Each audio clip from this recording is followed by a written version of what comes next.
Hello GTU mats. तो मैं आज आपके साथ लेके आई हूँ जीटीयू का पेपर जो कि है विंटर 2020। ये सब्जेक्ट के 0 क्रेडिट पॉइंट्स है और पासिंग मार्क्स 17 है। It is 35% of the 70। So and 15 marks के लिए you have to get 17 marks. Okay, so now let's start with question number 1. List out the 5 sources of Indian Constitution and provisions taken from those sources. So we have to tell that from which all constitution we have taken to write our Indian Constitution. So for example, Irish or British, like that. So British Constitution, we have taken parliamentary government, rule of law, legislative procedure, single citizenship, cabinet system, and prerogative rights. US Constitution, fundamental rights, judicial independence, impeachment of president. Irish, directive principle of state policy, that is nomination of members to Rajya Sabha and method of election of president. Canadian, federation with a strong center, residuary power with the center, appointment of state governors by the center. Australian Constitution, we have taken concurrent list, freedom of trade, commerce, and intercourse joint sitting. Okay, so from British, US, Irish, and Canadian and Australian, we have mixed all the good constitution points in our Indian constitution. That is why it is the longest and the lengthiest, right? So now next question. List out the 10 important features of the Indian Constitution. That is the salient features of Indian Constitution. I also mentioned it in the earlier paper that it is the most IMP question and you have to prepare it well. So these are the points of the salient features. Right, it is the lengthiest constitution of the world. It is also the bulkiest constitution of the world. Parliamentary form of government, then unique blend of rigidity and flexibility, fundamental rights, unique blend of federal and unitary features, independent judiciary, and secular state. These are the points for our salient features of Indian Constitution. Question number 2A. Classify the fundamental rights in part 3 of the Indian Constitution. So the 6 fundamental rights in part 3 of the Constitution are right to equality, which is from Article 14 to 18, right to freedom, expression of speech, Article 19 to 22, right to freedom of religion, Article 25 to 28, right against exploitation, cultural and educational rights, right to constitutional remedies. These are the 6 fundamental rights, and if you want to see the descriptive of this all 6 points that we have to write, you can see in my chapter number 4. I will give the link in the description down below and you can visit it. Right now I will be showing to you that description. See, this is my folder and I have shared it with you, and in chapter number 4 you can see the details. So I have opened chapter number 4, in which you can see the basic rights, that is our fundamental rights, the first 6. And then the question arises in GTU that what if you have to write right to equality or right to freedom in detail, right? So from article 14 to 18 you have this all articles included in right to equality. You have to write them. Also for right to freedom you have article 19 to 22. So article 19 is very important. Article 19 is very important, guys. Okay, so you can scroll down in my notes and you can read any article you want to read in detail so that you can write it in your exams. I will give the link in the description down. Okay, so now next question. List the fundamental duties present in part 4 of Indian Constitution. In part 3 there were fundamental rights and in part 4 they are fundamental duties. So for duties in chapter number 2, I have written some duties are as follows: to abide by the Constitution, to uphold and protect the sovereignty, unity, and integrity of India. Third point, to cherish and follow the noble ideas which inspired our national struggle for freedom. Fourth, to safeguard public property and abjure violence. Fifth, to protect and improve natural environment. Sixth, to value and preserve the rich heritage of our composite culture. And seventh, to promote harmony and spirit of commonhood.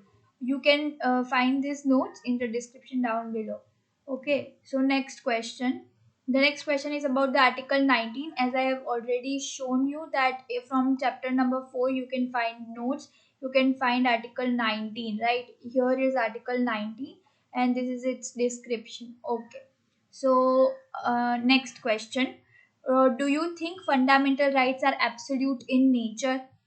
Okay, so fundamental rights are not absolute in nature and sense, that is having reasonable restriction can be placed on them. Okay, so it is not absolute. Example: Article 21 states that no person shall be deprived of his or her life or personal liberty except according to procedure established by the law. So in the statement itself, here it is stating that except according to procedure established by the law. So a person's right to life or personal liberty can be restricted according to law. That is why you find people in prison. Okay, now the second part of the question. Dis- Give reasons and discuss the grounds for reasonable restriction. Tell us why it is reasonable to restrict the fundamental rights. Okay, so the restrictions imposed on fundamental rights are justified in the interest of safety and integrity of the country. It is totally acceptable. It is the responsibility of the government to protect its citizens from internal as well as the external disturbances. If we are not safe, then there is no reason to have rights. Now, a question arises why these rights are made justifiable. Here is why, in case of violation of these rights, individual can approach the court of the protection, and duty of the court is to protect and safeguard them if someone's rights are violated.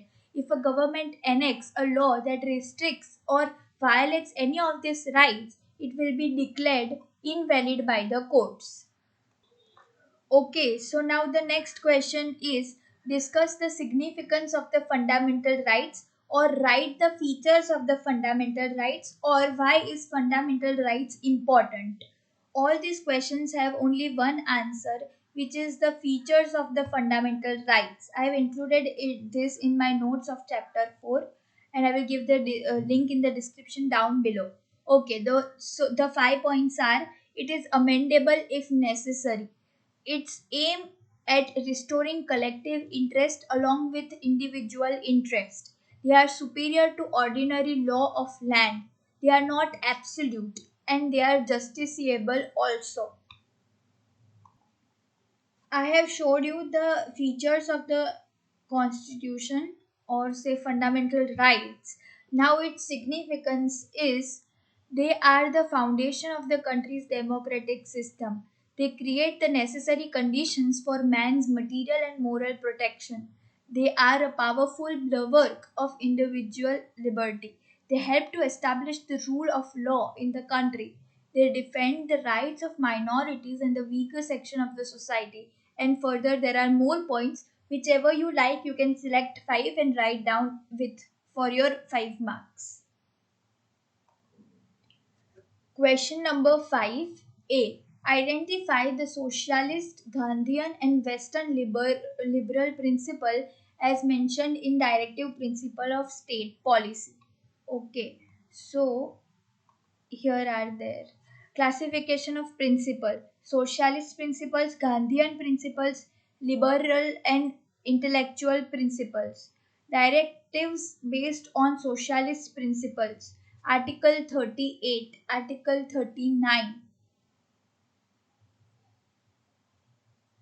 then article 41, 42, 43, 43A and 47.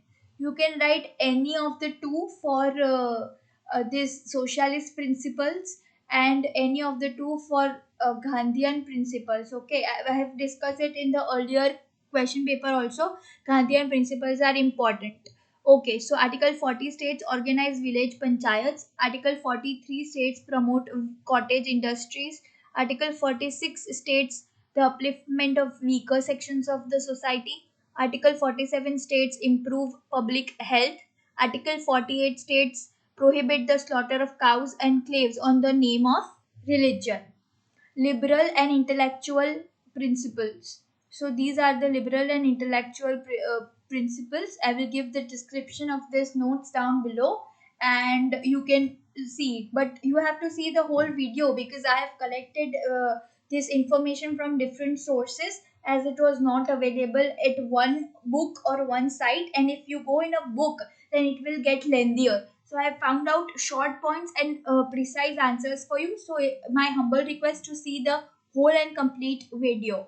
Okay, so let's get back to the questions. Give any 5 points of difference between fundamental rights and directive principles of the state policy. So these are the fundamental rights and directive principle difference. You can read. I will give you a minute and you can just go through it. There are 7 points in of difference and you can select any 5 of them and write it for 5 marks. Okay, I will give the link in the description down below and you can read it. So the next question is list and explain the 3 types of emergencies. Okay, there are 3 types of emergencies, which is state emergency, national emergency, and financial emergency or constitutional emergency, right? So these are the 3 emergencies. National emergency. This emergency is mentioned under the Article 352 of the Constitution of India when and there is a threat or danger to the security of India due to some war, rebellion, or disturbance internally and from his external aggregation. The President has the authority to declare national emergency in this situation. In constitutional emergency, both the houses of the parliament should approve the emergency within 2 months and then this will be implemented.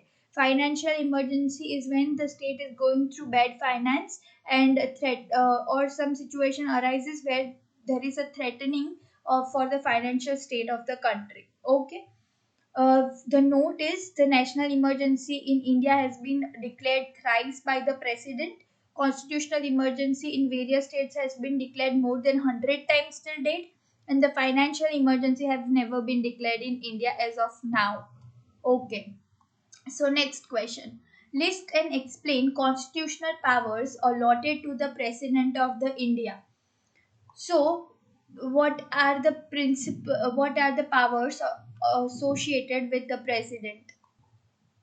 First of all, the procedure for election of president. Under Article 54, the president shall be elected by the members of an electoral college consisting of the elected members of both the houses of parliament and the elected members of the legislative assemblies.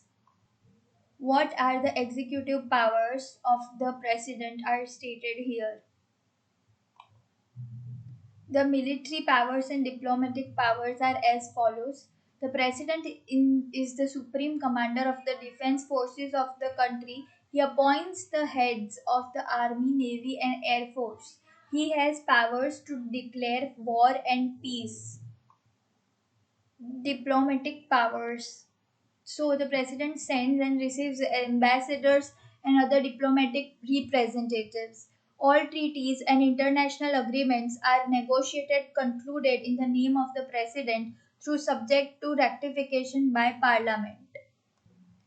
Legislative powers. He has power to summon and dissolve the lower house. All the bills after being passed by both the houses of the parliament receive the assent to the president to become law. Okay, so these are the legislative powers. Then comes the judicial powers with him.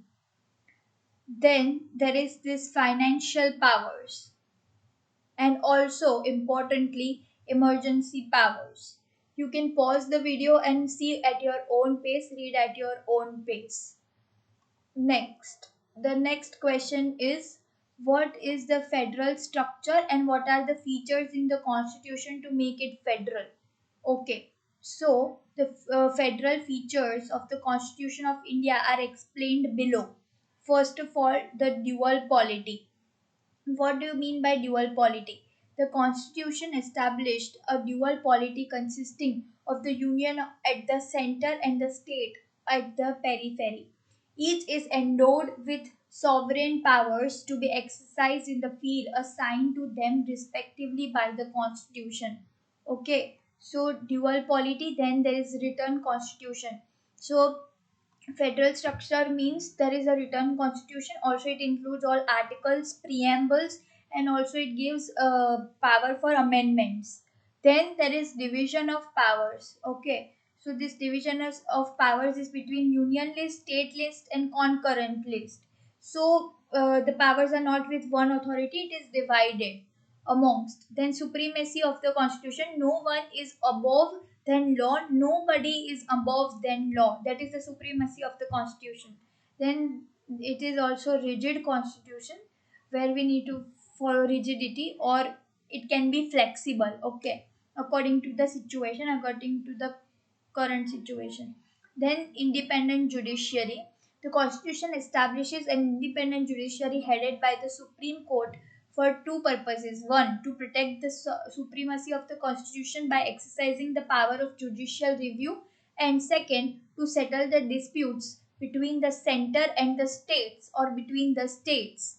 Okay, then the last point is bicameralism. The constitution also provides for a bicameral legislature constituting of the upper house and a lower house. Okay, so these are the 7 points which make the constitution federal. Okay. Next question. Describe the legislative power of union and state under Indian constitution. Now, as stated in the federal structure, the powers are divided, right? So how it is divided in union list, in state list, and in concurrent list. So the legislative powers are divided between the union government and the state government of the constitution. They are divided into three lists: union list, state list, and concurrent list. So the union list, or list 1 of the 7th schedule of the Constitution of India lists 100 subjects over which the Parliament and by association the central government has exclusive power to legislate. It includes subjects like defense matters of India, industry, citizenship, and banking, etc. State list. The state list, or list 2, has 61 items. It includes the respective states government have exclusive power to legislate on matters relating to these items. Concurrent list. The concurrent list, or the list 3 of the 7th schedule of the Indian Constitution, lists 52 items on which both the central and the state government can make laws. These items include criminal laws, forest, adulteration, civil procedure, etc. Okay, so let's jump to the next question. What is amendment in constitution, and why constitution needs provision for amendment? Okay, so I have included this question in IMP for chapter number 9. I will read the answer from it only. What do you mean by amendment, and what and how many types are there? Indian constitution is both rigid as well as flexible. That is, it is difficult to amend, that practically it is flexible. Constitution amendment means changing or removing certain article or act as per the growth of the society. It can be amended by a simple majority or by a special majority, and by the majority of not less than two-third members present at that moment. There are three types. Okay, there are three types by which we can do this amendment: by by simple majority of parliament, if bills are passed by both the houses by simple majority of members and voting. Second, amendment by special majority of parliament.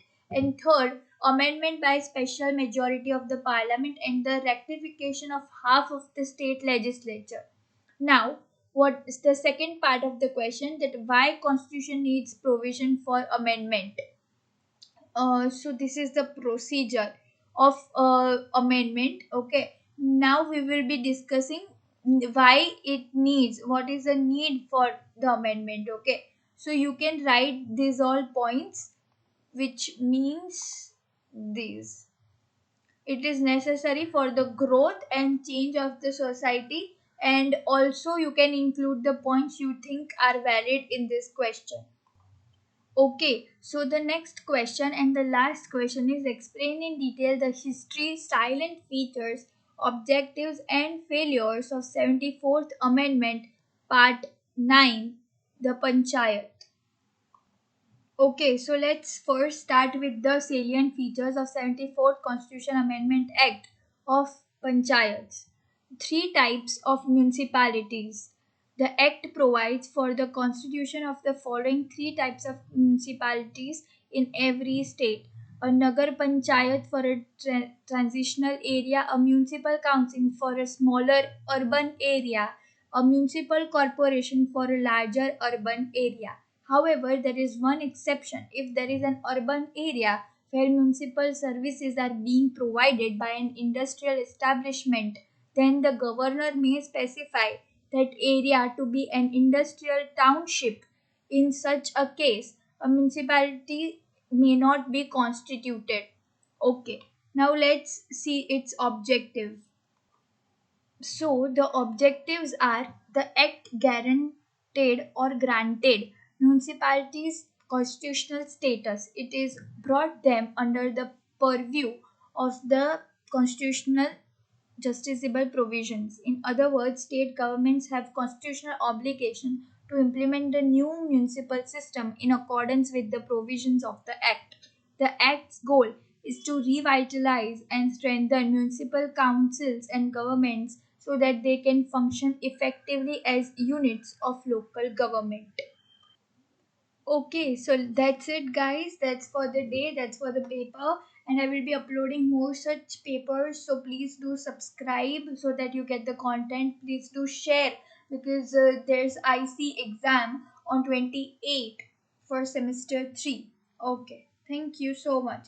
And one more thing, I guarantee you, if you guys write these points in the exam, then you will definitely get passed because this is zero credit subject. Okay, so please do remember these points. These are important, and I do guarantee that if you write these all points in the exams, then the paper checker will obviously not cut your marks. So, yeah, that's it. Thank you very much. I will be back soon.